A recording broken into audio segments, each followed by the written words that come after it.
Welcome everybody to another game analysis, and I'm still at the Washington International taking place in Rockville, close to DC in the United States. And today I would like to show you my game from the 5th round, and I played against Brandon Jacobson from the United States. Very strong young player, 15 years old and already rated 2472. I don't think I had such a high rating when I was at that age. So let's get to it. I was playing with the white pieces and he played the Sveshnikov, and I had a little bit anticipated this because in the first round I played against one of his friends who also played the Sveshnikov and didn't get anything out of the opening and had to concede a draw. So I thought they might talk and he might repeat this, and he did, but I still wasn't that well prepared, honestly. So I decided not to play the main line here, bishop g5, but to play knight d5, which I also played against Chipnik Racek, and that was a crazy game. I've also analyzed this on YouTube. Some of you may have seen this one. If you haven't, I recommend you to check it out. And knight d5 leads to this kind of structure where white has the majority on the queen side and black has the pawn majority on the king side. And this leads to an interesting struggle because both sides are playing on opposite sides of the board, and black often goes for the white king and white tries to, in the meantime, break through on the queen side. So a little bit similar to a King's Indian in a way, even though of course the pawn structure is very different. Now a4, already we see here white is taking some space on the queen side. Now bishop d2, the point here is that now white goes a5 and is still able to retreat to a3 after a6, and the pawn is protected. This is why bishop d2 is being played. And here he played a new move. He was prepared for this. He had seen my game against Racek, played f4 quickly, and I did not remember or know what to do here. So in my files it says bishop b4 or f3, both are possible moves. But in the game I played c4 and I'm not really happy with this. I should have taken more time here. I thought, okay, e4 wouldn't be a big problem, but still, this might be playable, but I think practically speaking, this is not too great. Alright, let me turn off the AC real quick, because otherwise... Alright, otherwise this would be a little bit loud. It's right next to me here. So I played f3. I first thought I could go knight c3 here, but he can sacrifice a pawn like this, and this would be pretty strong. Knight e5, hitting the bishop, hitting the pawn, and bishop coming to h3. Excuse me. This would be no good. So I played f3, and he played e3, bishop c3. So I gave him this strong pass pawn on e3. On the other hand, I'm getting the square on d4. So I was somewhat happy here. I thought it was okay, but well, position is definitely fine for black. He played a very interesting move now, bishop f6. I didn't see this one coming. And he's sacrificing a pawn, which I didn't accept. I played knight d4. If I take on d6, he takes on c3 and goes rook f6, which I was afraid of. And he wants to swing over the rook. I could go knight e4, rook h6, but it looked pretty dangerous and I didn't want to do this. Here, I can probably still go g3 and would be okay.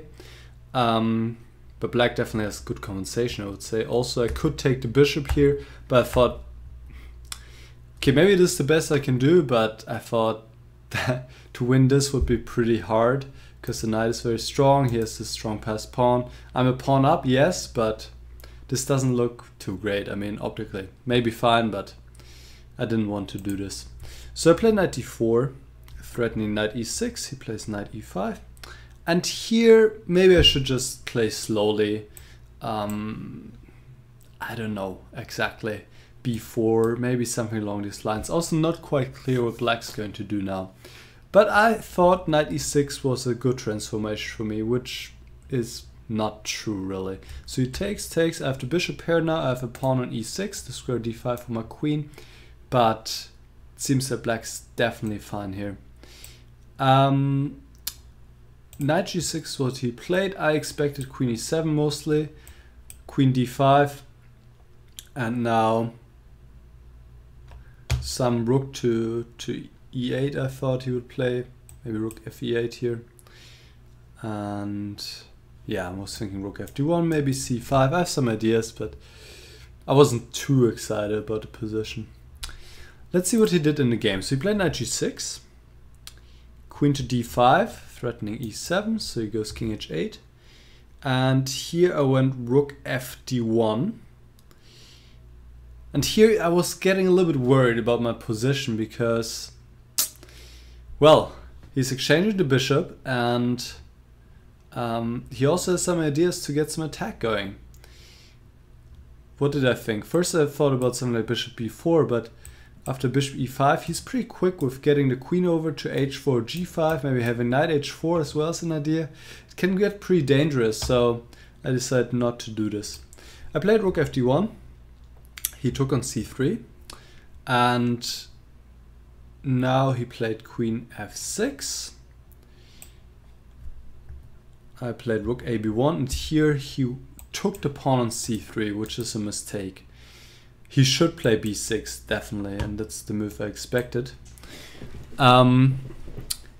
The point is, I don't want to take this pawn because I would open up the a file for the rook, and this would get pretty painful. That's always the problem. If black gets in with his pieces, then this pawn e3 is just a monster in my position, and it would get really, really unpleasant.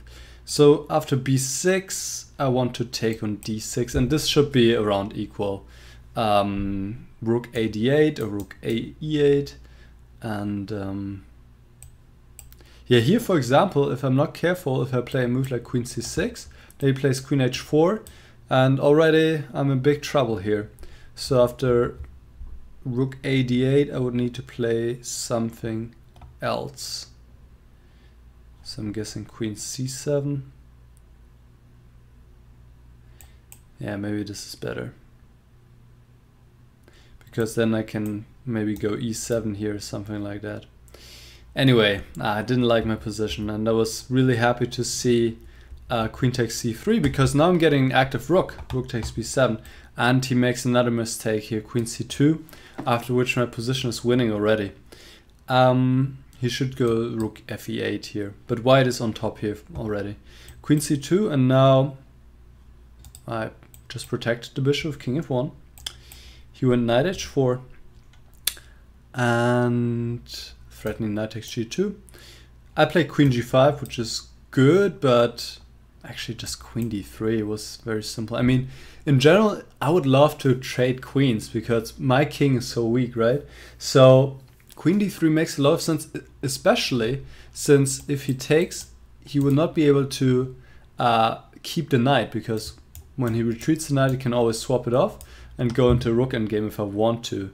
Yeah, so this would be just winning pretty much, because my rook is active. I'm a pawn up. Yeah, that's right. No, that's not right. Also during the game, I felt like I'm a pawn up, but I'm not. Well, but my rook is active. I have this passed pawn, and this is looking pretty good. All my pieces are active. So I play queen g5, hitting the knight and threatening checkmate, so he needs to come back to g6. And here I grabbed another pawn. Rook takes d6, h6, queen d5, knight h4. And yeah, what I missed here, also what I could have done earlier in this position, is to move queen e4. Completely missed that this move even exists. Also here, I played queen d3, similar idea to trade queens, but queen e4 makes much more sense, because now if queen c1, I can bring the rook in between, right? And if he trades queens, then, well, that doesn't really help him. I have e7, maybe even bishop h5, now this opens up, and black's just completely lost here. So queen e4, yeah, candidate moves. Always look for all possibilities. Queen e4, just not consider this move at all, at all. So queen d3 is what I played. Check, he needs to keep on queens, otherwise he can pretty much resign. Now I played e7, rook e8, rook d8, going after, well, promoting this pawn. Queen f6, takes, and you know, up until here, it was pretty fine, my conversion. I mean, I got my winning position and I did pretty well. What happens now, I'm not too proud of. So we're both very low on time. He was much lower on time than I was. He was down to below a minute, I would say. And I was also getting pretty low. So first, my original plan heading into this position was to play queen d7. Threaten e8 queen, but then I get scared. I saw queen a1, bishop d1, e2. King takes e2 and queen a2 check. Queen e5 really doesn't do anything. I can just go to f1. But queen a2 check, I was getting worried because I cannot go back since g2 is hanging. And queen d2, I calculated this a little bit, but there were a lot of checks. I didn't know what was going on. And then I decided not to play it. Well, guess what? Just need to calculate like one move further pretty much and it's over. I can just go king d3. Again, candidate moves, consider all moves.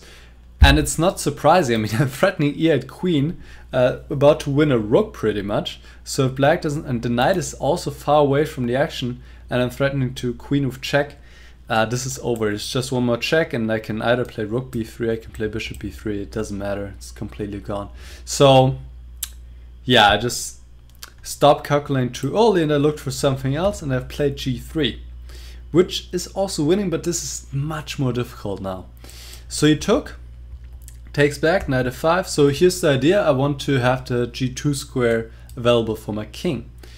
The problem is though, so he played knight takes g3, which is a mistake. After queen a1 check, I should not play king g2.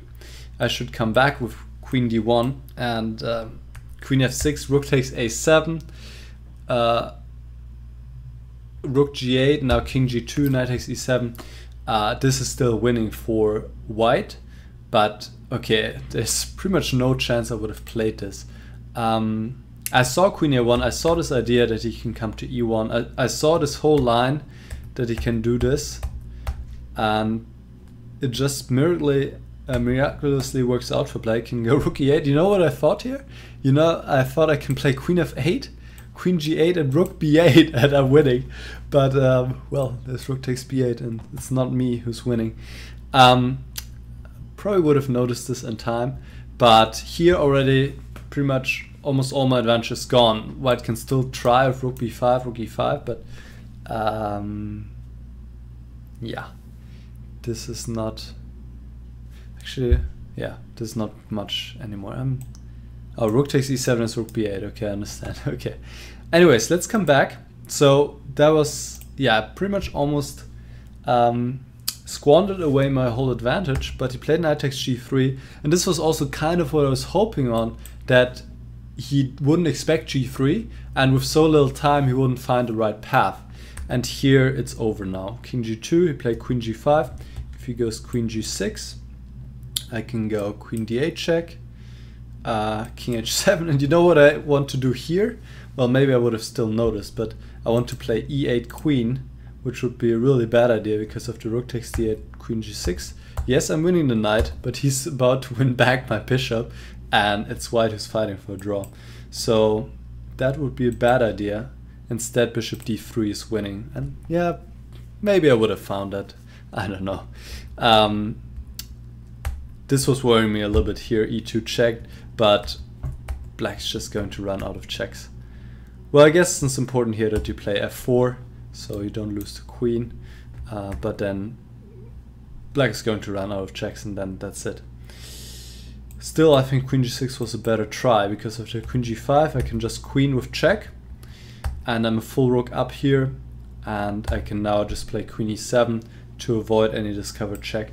And here he resigned because, well, his best option is to take, but then we get into his endgame where I just have these passed pawns plus an exchange up, so nothing for black to do.